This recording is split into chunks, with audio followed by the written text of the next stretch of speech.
What's up, my fellow Toku nerds and fellow Scounder nerds? Let's talk about episode 4 of Kamen Rider Zeztz. Finally, we got the intro to Kamen Rider Zeztz, and it was worth the wait. The visuals for it were definitely pretty good. Honestly, I kind of feel like when they did the press conference, that's where they shoot some of the intro, just because some of the elements in there, like the lights in the background, I think that was from the press conference, but it was really good. It was real good. There was 2 times where I was like, okay, interesting. Towards the end, you got Zeztz just walking forward for like a good, I'd say like a good 10 seconds, give or take. And not gonna lie, it feels a little awkward. It's not that it was bad, it just feels a little blank, to be honest. But it was still good. And the final shot of the intro, where you just have Zetz's helmets just straight on, not gonna lie, it was kind of creepy and made me wonder, why is the suit the way it is? Because you got the spy elements, you got the dream elements. Where is the Ichigo inspired in this? Like, where did it come from? And honestly, the more we go on, I'm definitely curious to know, where did all the Zeztz gear come from? The driver, camera, sensor, license, and even the gashapons. Because we still don't have a clear answer on that. Is it Zero that gives him, like, made the gear, or is someone else working in the background? Which, speaking of which, in this episode, we get to see someone new, but it's very mystery, because, first up, it's not Nox. We know what Nox looks like. He wears a almost completely white getup. This new person is wearing like a dark gray, bluish outfit. We only see like his arm and his hand, to be honest. So I'm curious to know who he is and what is he doing. Because even Baku realizes that someone's watching him. And one of the side characters in this episode was trying to look for the person that kidnapped his bride. I'll get to that in a minute. So, definitely curious on who he is and what's his deal. So, there's that on that front. The episode itself, Baku is a pastor in a church.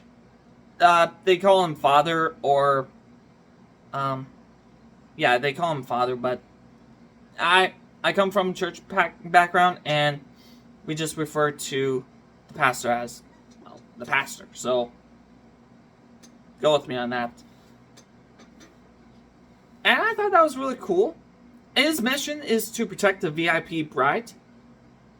And to be honest, it's a solid good mission idea for a spy, because, sure, the bride is important, and you want to make sure that everything goes right for the wedding. So, yeah, that's a really good mission. It did give us like a red herring on who is the dreamer, because in the episode, Baku thought it was the old friend of the bride's, Impei, I think. Ippei. I'm pretty sure that's how you spell it. I could be wrong, but don't hate on me on the comments if I got something wrong. I'm just doing my best. And you know, it was interesting to see that both, like, Baku thought he was trying to kidnap the bride because of selfish reasons, but when you got to know the person in the real world, he's just a nice guy. and just wants the best for his old friend, which may or may not still have a crush. Probably still does. So that was really compelling. And I love it that Baku questions that because of what happened in the last 3 episodes, he's not sure if he's fit to be an agent.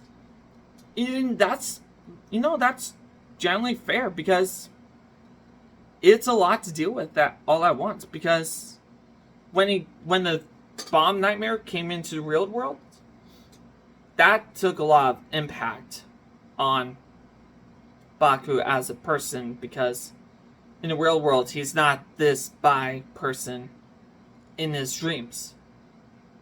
But he was still able to do some spy stuff in the real world. So that was really cool, and showed him that he still has the skills, even though he's not in the dream. I'm definitely curious on where the I'm pretty sure I already said this, but I'm curious to know where the capsules come from, because we got to see 2 new ones.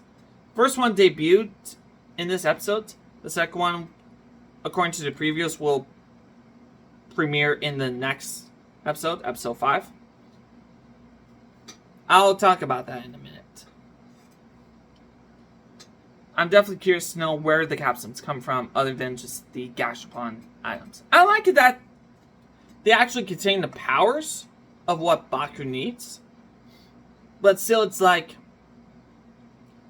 I want to know more about them. Where do they come from? What's their deal? Also in this episode, we got to see what happened with Fujimi and his partner. I'm still working on her name. But I like it that they're officially not,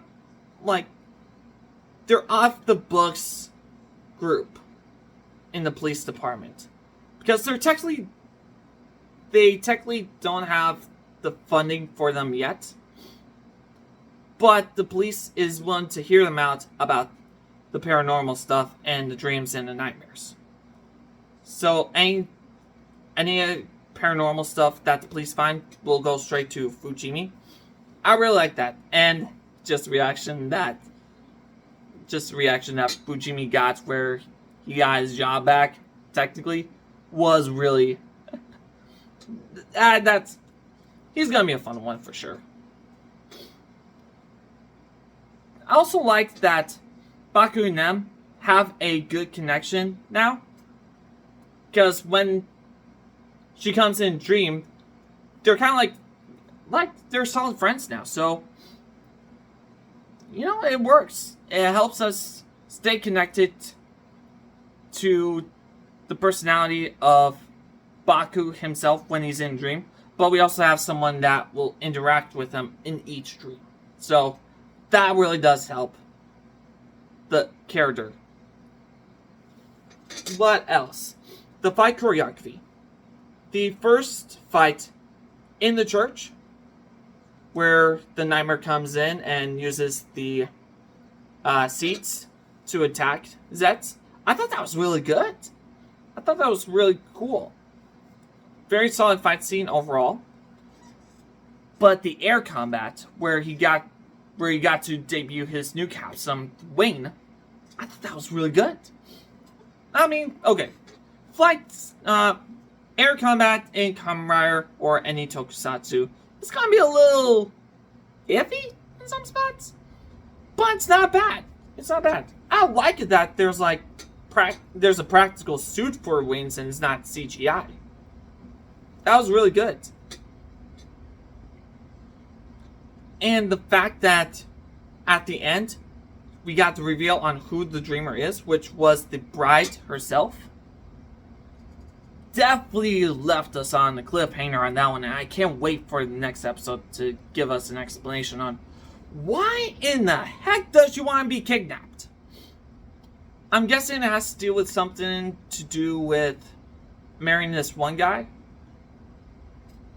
That part of me thinks that she's not entirely in love with him, but instead with the old friend. But that's just speculation. I'm sure we'll have an answer to that in the next episode, which can't wait. Overall, I think this was a really good episode for Zeztz, and definitely left a big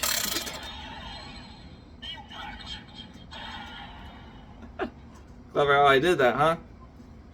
So, if you guys have not checked out the first 3 episodes, don't worry, I have a playlist going over my thoughts on each one, and I will continue to add to that playlist, so that way you guys get the full idea on what Zeztz is about. So, make sure to subscribe to my YouTube channel, hit the notification button, and leave a like, and leave a comment on what you thought of the intro and what you thought of about this episode. I really love to hear you guys' thoughts about this, and please follow me on Facebook if you can. Until next time, take care.